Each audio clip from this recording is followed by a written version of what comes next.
right, welcome back. Well, sometimes there isn't an obvious reason to sell your house, but many people report sort of nagging feeling that something isn't working.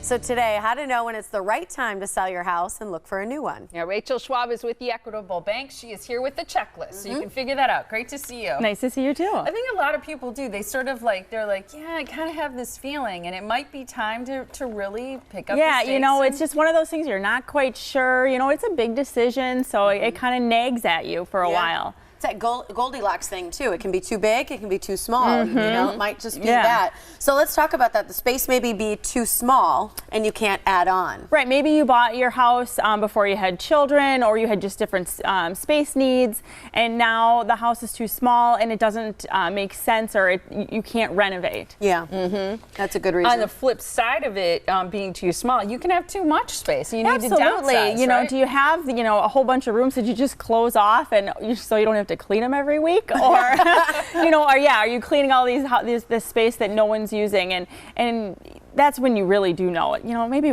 it's time to get a little bit smaller. You hear people say that a lot too. It's just too much house for me. It is, yeah. And that's, your life changes. You know, maybe you have a large family and you have all these kids in the house and you need all this room, and now they're off to college or wherever, and it doesn't make sense for you to be in a large, 4 or 5 bedroom house. I think if you live in your house even for just a little while, you dream of remodeling almost from the time that you move in. But sometimes remodeling doesn't make sense for your house, and that might be a reason to move, right? Right. So maybe there are different things that you want in your house, but it doesn't make sense for you to invest in it because you won't get that return. You know, you've got to look at the neighborhood that you're in and what other houses are like in your neighborhood. If you're going to put in a $100,000 kitchen, but every house in your neighborhood has a $30,000 to $50,000 kitchen, you're probably not going to get that money out, so it probably doesn't make sense, and maybe that's a sign it's time to move. Neighborhood in general can be a big reason to move too. You might want a different school district or something like that, right? Yeah, absolutely. Maybe the neighborhood worked for you because you didn't have kids and it was really walkable, and it was so great. There were all these bars and restaurants, and now maybe you have 3 children and bars and restaurants aren't on your plate anymore. It's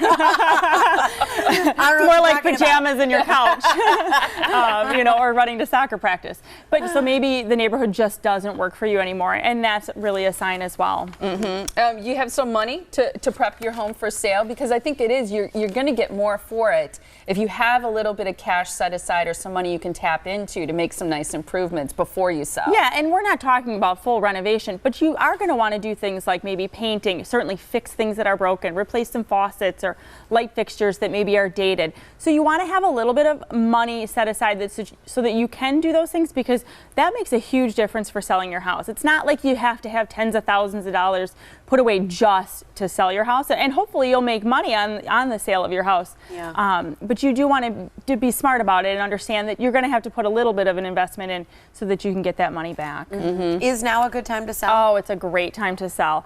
Rates are still really, really low. There are a lot of buyers on the market looking for houses, so it's a great time to put your house on the market. I think you'll find that in most neighborhoods they're selling really quick. Yeah, add to the inventory, because the inventory always seems to be low. It is it is still low, and there are still a lot of people with pre-approvals from the Equitable Bank in hand looking for that house. That house that's right across from the bar. Right. Their kids are gone.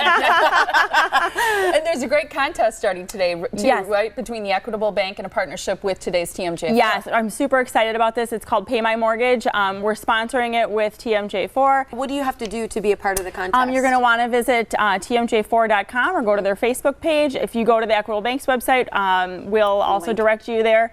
But definitely enter. It's a great contest. I mean, who doesn't want their mortgage paid? Seriously. Who doesn't want that? Especially if you're thinking about paying for college, right? Right? Or buying a new house. So go to today's TMJ4.com to find out more about that contest. Or you can visit the Equitable Bank website, because if you want pre-approval, it's a great place to check into too, because that's often the first step in buying a new home. So call 414-777-4411 or theequitablebank.com is the website. Always great to see you, Rachel. Thanks for having me. Can't wait for that winner in October. Yes, very exciting. Thank you.